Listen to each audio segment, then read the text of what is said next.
Buenas noches y un feliz comienzo de semana. Yo supongo que por las imágenes que veían saben que hoy 6 de septiembre hablamos de fútbol. Empezamos con el escándalo por la suspensión del partido entre Brasil y Argentina a los 5, sí escucharon muy bien, 5 minutos de juego debido a la intervención de las autoridades sanitarias brasileñas. La pregunta entonces es cómo se va a resolver este problema. Y del fútbol mundial pasamos al nacional. Conversamos con expertos sobre el desempeño de la selección Colombia en estos dos partidos de fecha eliminatoria. ¿Pueden los jugadores dar más? Pues vamos a resolverlo ahora más tarde. Los invitamos a compartir con nosotros su opinión y también a conversar en nuestro Twitter @RTBC Noticias con el numeral Hablemos de y a que participen en nuestra encuesta escaneando el código QR que tenemos en la pantalla. Así comenzamos. Hechos, datos, cifras y personajes que nos dan de qué hablar. Y nuevamente el fútbol suramericano está en la retina del mundo, pero esta vez no es por sus talentosos futbolistas o por levantar copas del mundo. Es gracias a la suspensión del clásico más importante de la región entre Brasil y Argentina. Luego que agentes de la agencia sanitaria brasileña intervinieran en el juego para deportar a los jugadores argentinos de la Liga Premier que habrían violado los protocolos de ingreso al país. Veamos el siguiente informe que nos explica un poco más todo lo que sucede. Escándalo en el clásico sudamericano. El partido por eliminatorias entre Brasil y Argentina, que se disputaba el domingo en Sao Paulo, fue suspendido tras la intervención de las autoridades sanitarias brasileñas porque 4 futbolistas argentinos violaron el protocolo contra el coronavirus. Los jugadores de la albiceleste, con Lionel Messi a la cabeza, abandonaron la cancha a los 5 minutos del encuentro, luego del ingreso de funcionarios de la Agencia Nacional de Vigilancia Sanitaria que buscaban hacer cumplir una orden de deportación de los jugadores Emiliano Martínez, Emiliano Buendía, Cristian Romero y Giovanni Lo Celso, que militan en la Premier League inglesa. Según la entidad, todos mintieron en el formulario de entrada a Brasil, al no informar que estuvieron en territorio británico en algún momento de los 14 días previos a su llegada. Una orden ministerial del 23 de junio prohíbe la entrada en territorio brasileño de cualquier persona extranjera proveniente del Reino Unido, India o Sudáfrica, para evitar la propagación de variantes del virus. La Conmebol dijo que el juego fue suspendido por decisión del árbitro, quien junto al comisario del partido elevarán un informe a la Comisión Disciplinaria de la FIFA, que determinará los pasos a seguir según las reglamentaciones vigentes. Para entrar en los detalles de esta gran problemática que se generó, nos conectamos con Juan Pablo Coronado, productor de contenidos deportivos de RTBC. Un gusto tenerlo acá con nosotros en De Qué se habla, Juan Pablo. Daniel, un saludo muy especial para usted, para José, para todos. ¿Cómo les va? Bien, Juan Pablo, mire, yo lo primero que le quiero preguntar, y yo sé que muchos colombianos tienen esa misma duda, es ¿por qué no intervinieron antes del partido? ¿Por qué meterse a los 5 minutos, acabarlo, y no antes cuando tenían esa información previamente? Bueno, pues la verdad hay una especie de bache en cuanto se refiere, porque la Agencia Nacional para la Vigilancia Sanitaria de Brasil dice una cosa, dice que efectivamente ellos estuvieron en el hotel, dice que efectivamente ellos contrastaron la información falsa de los jugadores argentinos en el aeropuerto, pero que no hicieron caso los jugadores de Argentina, con lo cual se vieron obligados a llegar al estadio a interrumpir el partido. Los jugadores de Argentina dicen otra cosa, dicen que nadie les advirtió, entonces ahí está faltando la verdad, alguien no está diciendo la verdad. Y la Vigilancia Sanitaria, en un comunicado que emitió sobre el final de la para que estos 4 jugadores regresaran a su país de origen. Claro, Juan Pablo, ¿qué responsabilidades le recaen a las federaciones, por ejemplo, de Brasil y Argentina, la Conmebol y el gobierno brasileño también? José, es una pregunta muy compleja, pero que tiene una respuesta bien a la vez clara y contundente. Todos tienen la culpa, todos tienen responsabilidad acá. Y porque es una reglamentación que ya estaba estipulada. Fíjese, la semana pasada, el técnico de la Selección Nacional de Brasil, Tite, dejó de convocar no a 4, ni a 5, ni a 6, a 9 jugadores de la selección de Brasil provenientes de Inglaterra porque sabía que no podía contar con ellos. Y Argentina sabía que tenía 4 4 jugadores provenientes de Inglaterra y que no podían entrar al país, y aún así ingresaron al país con falsificación de documento de por medio. Entonces, ahí las dos federaciones, tanto la brasileña, por tratar de no hacerle caer en cuenta este detalle a la selección argentina, y la Asociación del Fútbol Argentino, AFA, por omitir este detalle en el documento de los 4 jugadores, tienen una alta cuota de responsabilidad. Es cierto, los protocolos sanitarios de la Conmebol son muy importantes, pero también se debe trabajar mancomunadamente con los protocolos sanitarios de cada país. Y las autoridades brasileñas son de las más en el continente y no se les tomó en serio, y ya vemos cómo terminó todo.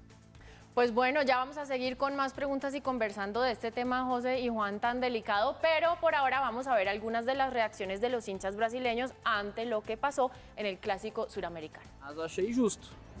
Pensé que era justo interrumpir el juego, porque los argentinos no lo hicieron bien, no tomaron las medidas sanitarias que debían tomar para evitar contaminar a la gente que los rodeaba.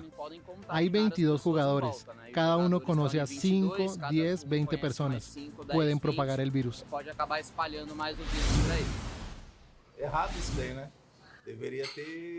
Lo que hicieron los argentinos estuvo mal, ¿no? Debería haberse evaluado mejor y no dejarlos entrar sin un examen comprobado. Es obvio que fue para suspender el partido y es obvio que fue porque no querían jugar ese partido contra Argentina. Yo creo que el partido debería jugarse, ¿no? Hubo mucha gente que está esperando ese partido, que ya es un clásico en el mundo. Pues complejo, además como lo estábamos viendo ahí, se tiran la pelota para un lado, para el otro. Lo cierto es que tiene que haber una investigación, la FIFA lo dijo en un comunicado que iba a investigar, pero yo le quiero preguntar, ¿puede haber sanciones y cuáles serían? ¿Y a quiénes además? Haber sanciones por negligencia, sí, efectivamente. Primero que todo, hay que decir que el organizador del partido es la federación del país anfitrión, es decir, en este caso la Confederación Brasileña de Fútbol. Allí cabría la primera sanción contundente por parte de la FIFA por no tener en cuenta este tipo de atenuantes y este tipo de circunstancias, y peor aún, por permitir que se interrumpiera el partido cuando estaba en pleno desarrollo. No sé si hasta el punto de perder los 3 puntos que Argentina está reclamando en este momento. No creo que vayan hasta allá con este tipo de sanciones. De pronto sí una sanción económica, pero también puede caber una sanción disciplinaria para los 4 jugadores de la selección argentina por omitir información vital en la migración brasileña, y esto puede tener una connotación de carácter penal porque estamos hablando de una falsificación de documento. Entonces esto también puede tener otro tipo de inconvenientes allí, aunque hay que esperar de todas maneras. Ya de por sí, la primera sanción que se conoce, queridos compañeros, es por parte de los clubes ingleses para los 4 jugadores de Argentina que en este momento están regresando a Inglaterra para vincularse a sus clubes, porque no sé si de pronto no lo teníamos claro o no, o si la gente no lo recuerda, pero se fueron de Inglaterra sin la autorización de sus clubes por amor a la camiseta. Y en ese orden de ideas, los equipos como Tottenham, como el West Ham, están esperando a Lo Celso, a Dibu Martínez y a todos los demás para hacerles su respectiva sanción. Pues todo muy mal hecho, y la responsabilidad ante todo de los jugadores que salieron, entre comillas, por amor a la camiseta, escondidos de sus clubes, llegaron a un país que tenía otras disposiciones sanitarias y no hicieron caso y entraron de manera irregular. Ya volvemos, Juan, a conversar. Vamos a hacer por ahora una pausa en de qué se habla para hablar de la Selección Colombia con uno de los futbolistas que también mejor nos representó. Les recordamos que pueden seguir participando en nuestra encuesta, en la que podrán acceder en el QR que tenemos aquí, miren, en pantalla. Simplemente ponen el celular, modo fotografía, pum, ahí les sale, contestan y ya volvemos.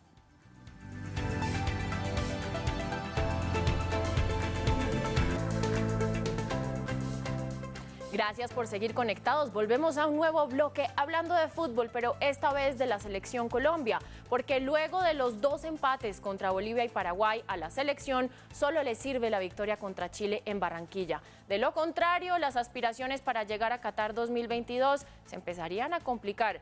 Y si bien durante estos 2 partidos la selección tuvo pasajes de buen fútbol, errores puntuales e individuales no permitieron la victoria de la tricolor. Con Chile, Colombia se juega una final. Pues para hablar de este tema seguimos con nuestro compañero Juan Pablo Coronado y también, pues él es productor de contenidos deportivos de RTVC Noticias y también nos acompaña aquí en nuestra mesa una leyenda del fútbol colombiano, Willington Ortiz. ¿Qué tal? Bienvenido. ¿De qué se habla? Muchas gracias por la invitación. Bueno, Willington, comencemos hablando de esto que realmente nos tiene preocupados. El color esperanza se tiene que poner de moda porque se puede, sin embargo, está como grave la cosa. ¿Cómo vio usted a la selección Colombia? En estas 2 fechas al menos. Miren, estas 2 fechas, el partido de Bolivia, yo considero que es un partido donde no se podía medir en realidad lo que la selección podía desempeñar o podía hacer, porque por la altura y por todo esto era mucho más difícil que los otros partidos. A mí me pareció que el empate estuvo bien, correctamente, pero el partido contra Paraguay yo lo consideraba que era más ganable y donde podía jugar mucho mejor Colombia y podía hacer los goles para ganar el partido. Se crearon oportunidades, lastimosamente la selección, las oportunidades que se tuvieron no las concretaron, no pudimos hacer el gol y terminaron ellos haciéndonos el gol y poniéndonos un poquito en problema y en dificultad. Sí, profe, justamente de eso le quiero preguntar, y es ¿qué es lo que está pasando? ¿Por qué no se concretan esos goles? A ver, no sé, yo creo que es la ansiedad o las ganas que se tiene a veces, entonces no se hacen los goles, no se concretan, no tienen la tranquilidad necesaria para hacer los goles. Y lo que yo pienso también es que estamos jugando un poquito sin un número 10, sin un conductor en la mitad para poder crear muchas más opciones. Entonces, eso me parece a mí que le hace falta a la selección Colombia. Bueno, sí. Permítame, yo le hago aquí otra pregunta. ¿Y qué pasa con la defensa? Porque lo que la mayoría de personas y expertos dicen es que no estamos viendo esa defensa que sí tuvimos en la Copa América. Sí, claro, la defensa tiene problemas, pero cuando se hacen los goles, eso llena de seguridad todo, a los volantes y a los defensas. Si dejamos de hacer los goles, en un error que cometa algún defensa, termina en gol. Y entonces lo que está sucediendo, cometemos un error y termina siempre en gol. A veces los rivales nos llegan 1 o 2 veces y nos terminan convirtiendo en gol. Entonces, cuando no se hacen los goles, hay inseguridad en la parte de los defensas. Pues vamos a repartir juego, Willy, porque acá también nos acompaña Juan Pablo. Y quiero preguntarle cómo se pueden calificar tal vez los planteamientos de alineación de Reinaldo Rueda en los juegos contra Bolivia y Paraguay. Esa pregunta también me la contesta ahorita, profe. Bueno, pues José, a mí me parece que los planteamientos de Reinaldo Rueda han venido siendo adecuados, han venido siendo certeros para las diversas circunstancias a las cuales la selección Colombia se ha enfrentado. Para empezar, contra Bolivia se realizó un buen planteamiento, se realizó también una buena gestión del esfuerzo, pero la definición no nos acompañó. Pasó lo mismo con las selecciones de Paraguay en Asunción. Esto también influye notablemente, pero esa pregunta es oportuna, José, porque en definitiva los planteamientos, más allá de que son acertados, denotan que los jugadores no están pasando por un buen momento. Y es apenas normal. Están regresando de exigentes pretemporadas, recién están empezando a actuar, a competir con sus clubes, y eso hace mella en el funcionamiento de la selección. Que si quiere hacer aguafiestas, pero siempre digamos que bregamos, la palabra bregar es muy colombiana, a excusarlos. ¿Usted cómo vio los planteamientos? A ver, a mí me parece que el planteamiento que hizo en Bolivia fue bueno, fue el correcto, pero me pareció que el planteamiento que hizo contra Paraguay no fue el indicado. A mí me parece que contra Paraguay nosotros teníamos que ser más ofensivos, teníamos que entrar con Luis Díaz antes, teníamos que meter a Quintero por la mitad para crear más opciones de gol y meter a Cuadrado más por el sector derecho, para crear más jugadas de gol, porque la selección no está creando muchas jugadas claras de gol, y eso pienso yo que le hace falta un jugador número 10. Antes estábamos pidiendo que viniera James, pero si James no está, traemos a Quintero. Bueno, pongamos a Quintero. y lo ponemos a Quintero en Bolivia, donde tiene más dificultad Quintero de jugar, y no lo ponemos en el Paraguay, que en Asunción está a nivel de mar, y podía Quintero dar mucho más y podía ayudar para que los goles llegaran. Y teníamos la ventaja más, que él es un cobrador de tiro libre y tenemos esa oportunidad. Nos quedan siempre jugadas de tiro libre y el que patea es Cuadrado, y Cuadrado no es el indicado porque no tiene, o sea, no es el especialista. Quintero sí es el especialista, entonces yo creo que a Quintero lo debemos poner. Digo, en el partido que viene contra Chile, yo creo que para mí el que tiene que jugar es Quintero, acompañando a Borja o a cualquier centro delantero que ponga. Usted me habló de Cuadrado, y yo lo que veo de Cuadrado, por lo menos sin ser experto, porque aquí el experto es usted, es que este muchacho se echó casi que al hombro a la selección. Jugó todo el tiempo, rescató. De hecho, las faltas que cometió Paraguay fueron casi siempre la mayoría contra Cuadrado, precisamente por su habilidad. Cuadrado, ¿a quién le hace falta para poder concretar? No, él necesita un socio. Eso, y ese socio es Quintero. Él necesita un socio, el socio de él es Quintero. Pero si lo dejamos a él solo, que se eche toda la selección al hombro, va a ser muy difícil, porque cuando él quiere llegar, pum, foul. Cuando quiere avanzar, pum, foul. Bueno, consigamos un socio que también que le den por lo menos unos golpecitos más y que ayude un poquito más y que cree algunas jugadas de gol, pero no le demos todo ese trabajo al pobre Cuadrado. Démosle una posibilidad que el otro. O sea, si tenemos a Díaz y tenemos a Quintero, ya son tres que tienen la posibilidad, donde hacen foul, donde desequilibran, donde podemos llegar a crear una jugada de gol. Eso me parece que es lo que, a mi manera de ver, lo que tiene que hacer Reinaldo en todo momento, porque necesitamos ganar. Ahora es sí o sí. Si no ganamos, vamos a tener muchas dificultades. Aquí nos sirve justo pasar raspandito, además eso contesta un poco la pregunta del debate que se ha generado últimamente, y es ¿por qué no está James? ¿Por qué no está James? Y usted lo acaba de decir, porque es que si no sabemos cómo juega el que está para suplir a James, pues cómo vamos a saber si lo necesitamos o no. Mire, Juan Pablo, ya sigo con usted porque esta pregunta también quiero que me la conteste. 3 empates consecutivos, y parece esto como si uno estuviera en el colegio, ¿se acuerdan en esa época cuando uno pasaba raspandito? Así tal cual vamos a terminar pasando para este Mundial. ¿Usted cree que bueno, ojalá y si nos va bien, pero usted cree que los jugadores sí están en las condiciones para jugar ese Mundial? Es decir, póngale que pasamos, raspandito, pero pasamos. ¿Están en las condiciones para poder hacer un buen juego y para poder desempeñarse bien? Bueno, yo creo que sí, y por una razón en particular, Daniela. El Mundial de Qatar no se va a disputar en junio, se va a disputar en diciembre.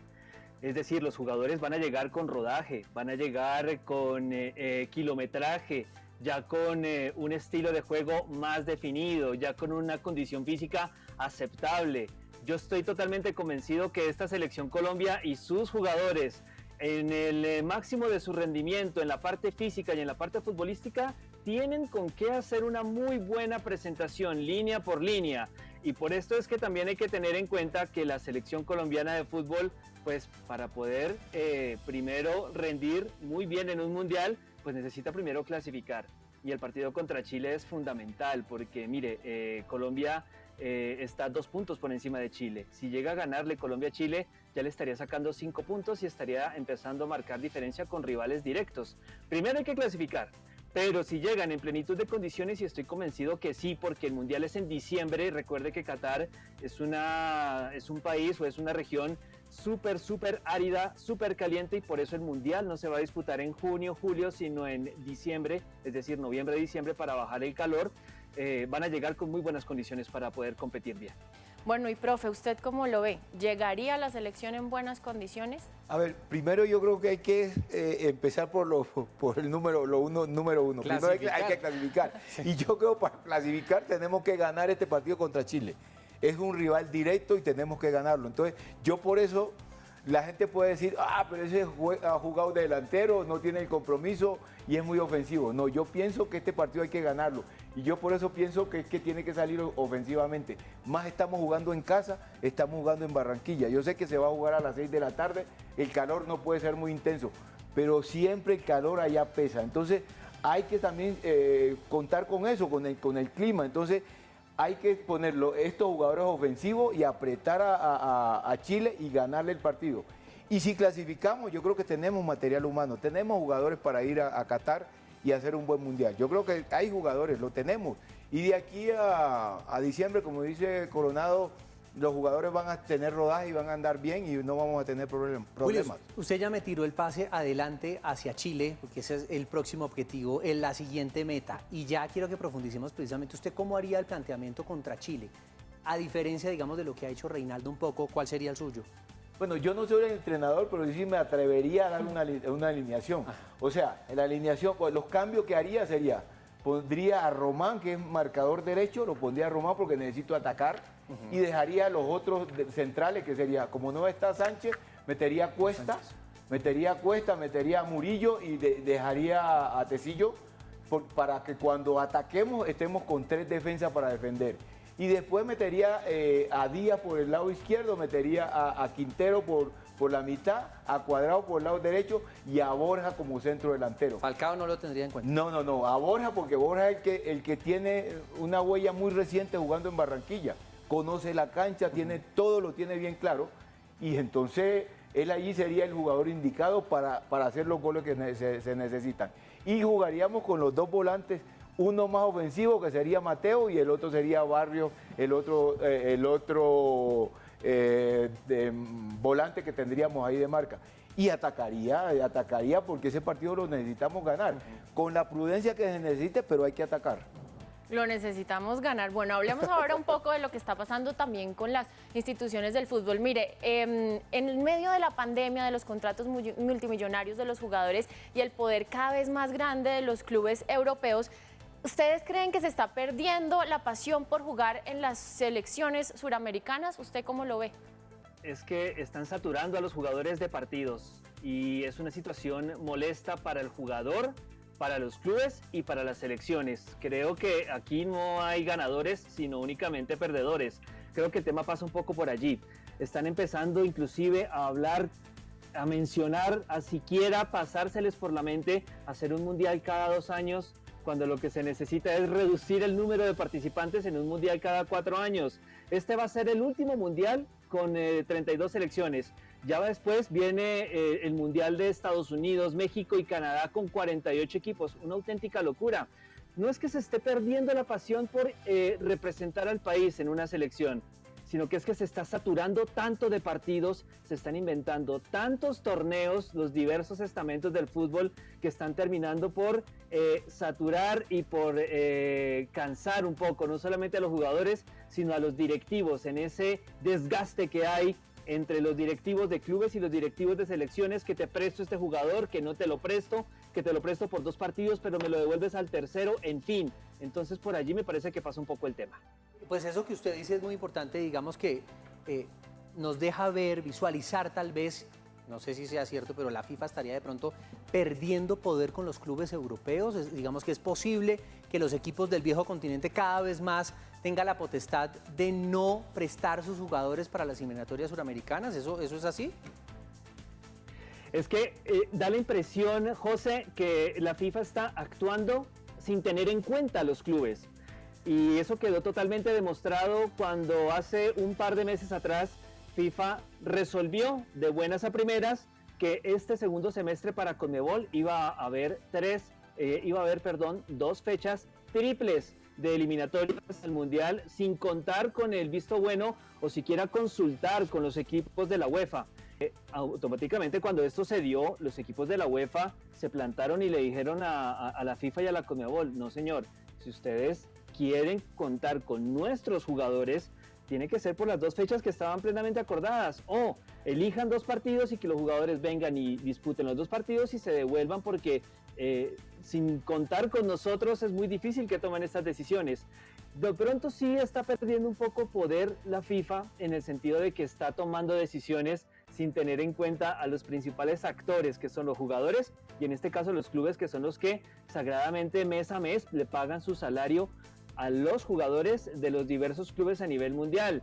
Quedó una resaca bastante fuerte con el tema de la Superliga, en la cual pues Florentino Pérez salió ampliamente superado, pero de todas maneras quedaron heridas abiertas allí, quedaron un poco de cenizas aún candentes, y se reactivaron con este tema de las triples fechas de la CONMEBOL, Y me parece que es un pulso que a la postre, si la FIFA no entra en un ambiente conciliador con los clubes, puede llegar a perder.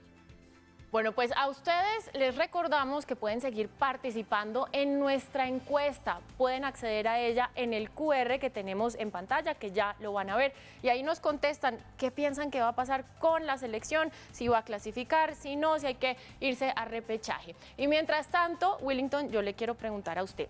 Cuando usted jugaba a la actualidad, pues hay una diferencia muy grande. Eran otros tiempos completamente diferentes. ¿Qué cree usted que se debería mantener de esa época? ¿Qué de pronto le hace falta? O qué, no que le hace falta, pero ¿qué debería coger esta selección Colombia para volver a ver ese fútbol que yo siento que muchos colombianos extrañamos, que era un excelente fútbol? Y sobre todo para usted, ¿qué es ponerse la camiseta de la selección? Yo creo que es difícil, difícil que esa época vuelva, porque el fútbol se volvió tan comercial que ahora se piensa más en la parte económica. Entonces eso es lo que hace que se esté cambiando todo, porque es por eso, por la parte económica. Y entonces que la parte económica hace posible que se olvide un poquito, porque la FIFA y los clubes están olvidando un poquito que estamos en pandemia, que hubo una temporada bastante larga, casi un año, que no se pudo jugar y que no habían fecha. Entonces la FIFA tuvo que adelantar partidos ahora. Estos 3 tuvo que adelantarlo por el problema de la pandemia. Entonces yo creo que esa parte la tiene que manejar muy bien tanto la FIFA como los clubes, para poder que este fútbol y que los jugadores no lo saturen tanto y que mejore la posibilidad de que veamos un buen fútbol.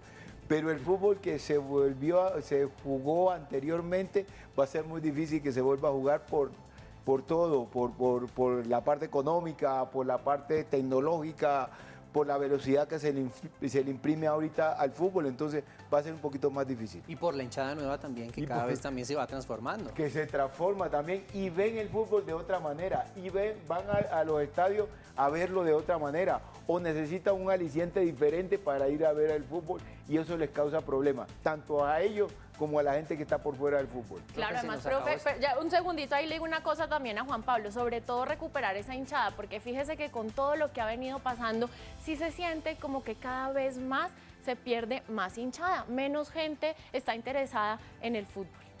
Además, menos gente confiando. Que eso sí claro. No, pero es que la gente pues le da temor. Lo que tiene es temor. O sea, para ir al estadio le da temor. Claro. Dice, bueno, si voy al estadio, ¿qué me va a pasar? Pues así es, profe. Lo que sí esperamos es que esto se componga, que la selección logre pasar. Aquí tenemos todos velitas prendidas, cruzando los dedos, lo que ustedes quieran, pero ojalá que la selección gane.